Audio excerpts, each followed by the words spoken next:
घर आया और वतन तो निकलन तो दूजे दिन ही बाद ही मसला मैं अपनी शनाख्त मेरा पासपोर्ट जी मेरी खास शनाख्त थी वो मैं एक दूजे बंदन दे के मैं घर बड़ा खुशबाश। बहरहाल दिन गुजरते गए, 2-4 दिन में घर बैठा, दोस्त मेरे ने मैनू अब नाल काम से खड़ना शुरू कर दिता, मैं काम से जाना शुरू कर दिता। दिहाड़ियाँ लगती रही, सवेरे काम से जाना, शामी आना, जुमेरात में मसलन अगर जुमे छुट्टी होती थी। एक दिन मेरा दोस्त कहता कि यार उसे कोई जाके पूछी उन्हें आइडेंटी कार्ड बनवाया कि नहीं, काम है जो कहते कोई गए पता किया काम के बारे उन्हें आख्या उन्हें यार जो पैसे तुम दे गए सो ना वो तो मेरे को खर्च हो गया बनवाने वास्ते। उसका खर्चा तकरीबन मसलन फर्ज करो 1000 कोई रियाल यानी पाकिस्तानी 18-20 हज़ार रुपया खर्चा आमदा सी। उन्हें कहा जी वो तो मेरे को खर्च हो गए ने तो 5 कुछ उसकी अपनी मसले रखा जी फीस भी जो कुछ भी बाकी उन्हें आखिया जी तुम नहीं करो दूजी बार दे जाओ तो जो ही मेरे को होए तो मैं तुम्हें अगले वापस कर चुका। मैं नवा बंदा सी कितों पैसे लिया के नहीं देता। बहरहाल दिहाड़े गुजरते गए, उन्होंने आख्या अच्छा देखने कोई दिहाड़े लाने तो बाद जनाब मैं गया जाके थे वो पैसे से दिते। उन्हें आख्या इंशाल्लाह हफ्ते तो बाद होने लग पिए। हफ्ता गुजर गया, हफ्ते लड़ गया जी, उन्हें फिर कोई माकूल जवाब नहीं देता। शिकाल आ गए, फिर गए 2-4 दिन बाद, इस दिन 2-4 दिन बाद आ गए, फिर कौन फिर एक दिन असी गए थे अगे मकान में ताला लगे उत्ते लिखा जो बड़ा जाके किराए के लिए हाली है। यकीन करो कि समझ नहीं सी आंदा कि मैं क्या करा।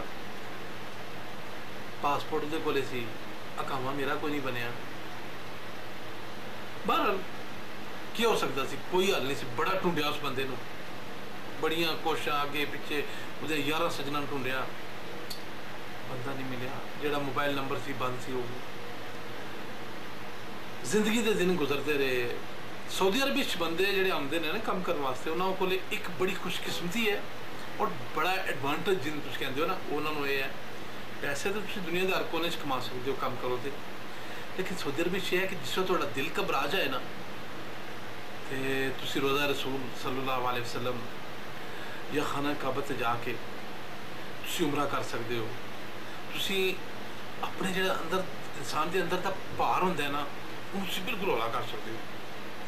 और मेरा अपना जाती तजर्बा है कहता है कि बंदा चलो उन्हें जगह से जाता है ना तो बिल्कुल बिल्कुल हौला जहा हो जाता है। मसलन सारिया दुनिया के जो अगले भार शार होंगे ना सब खत्म हो जाते हैं, फ्रैश हो जाता बंदा एकदम। तो वह बंदा कहता है मसलन हर जो मुड़ा से जो देखिए वाला कहता है कि मसलन मैं इतना बदकिस्मत सा कि मसलन सऊदी अरब उमर के बावजूद मैं उमरे से नहीं जा सकता क्योंकि जाने वास्ते रस्ते पुलिस चैकिंग करती है, कोई भी चैक पोस्ट आती है तो तुहाडे कोल आइडेंटी कार्ड होना जरूरी है।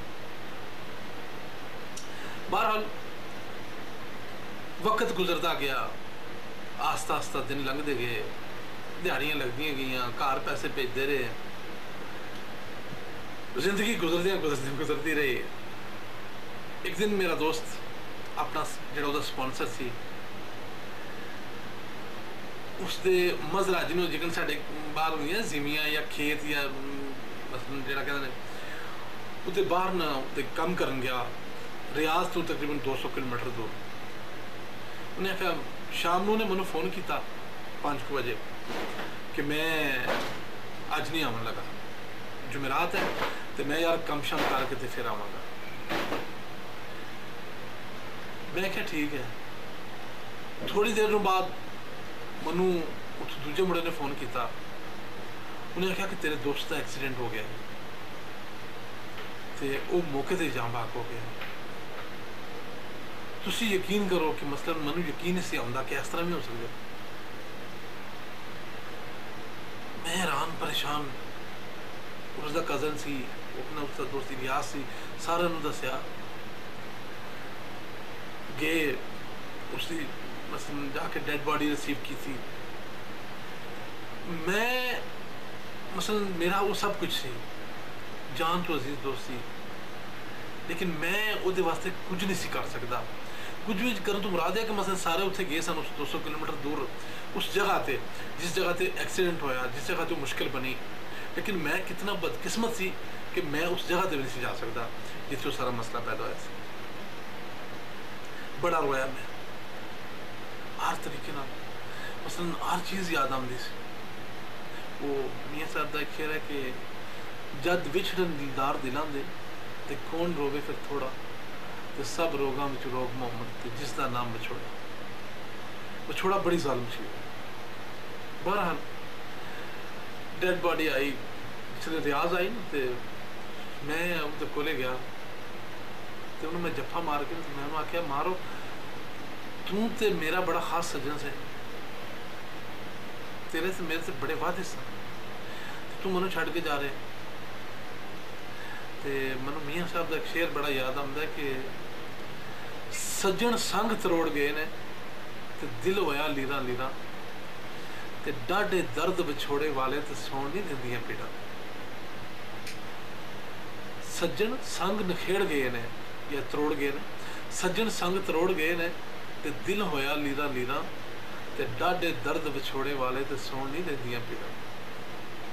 बहरहाल रब्बी काम सी, अल्लाह दा तरफों इस तरह लिखा होया सी, मैं कुछ नहीं कर सकिया बगैर रोन तो। मैं रजाक दा भाई इत्थे सी, इलियास सी, खुद मैं इत्थे सन, बशीर यानी सारे असीं इत्थे सन, कोई कुछ नहीं सी कर सकता। बहरहाल डेड बॉडी भेजी चली गई एयरपोर्ट से उन्होंने पाकिस्तान भेज दिता। वापस आके कमरे च बैठा मैं थे रोने मसल रो के समझ नहीं सी आती मैं के कर वो के गया। वो बंदा जो 2 दिन पहले 1 दिन पहले मेरे कोल सी, मेरे सारे दुखों का हाल उस बंदे को सी। मेरी मैं अपनी बंदा स्टोरी सुनाते हुए कहता है कि मसलन मेरे घर खर्चा नहीं सी ना होंदा, तो वो बंदा कहता सी कि मैं भेजना की टेंशन है तेनों। हर लिहाज नाल हर तरीके नाल उस बंदे ने मेरी मदद की थी, तो मैं वो वास्ते कुछ भी नहीं कर सकिया। बहरहाल डेड बॉडी पाकिस्तान चली गई, मैं रो रो के चुप नहीं सी करता। इलियास आया मेरे को,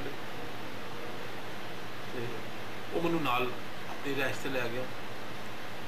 दिन गुजरते गए आस्ता आस्ता, मैनू तकरीबन 1.5-2 साल बाद इस तरह ही लंघ गया ऐसे हिसाब ही।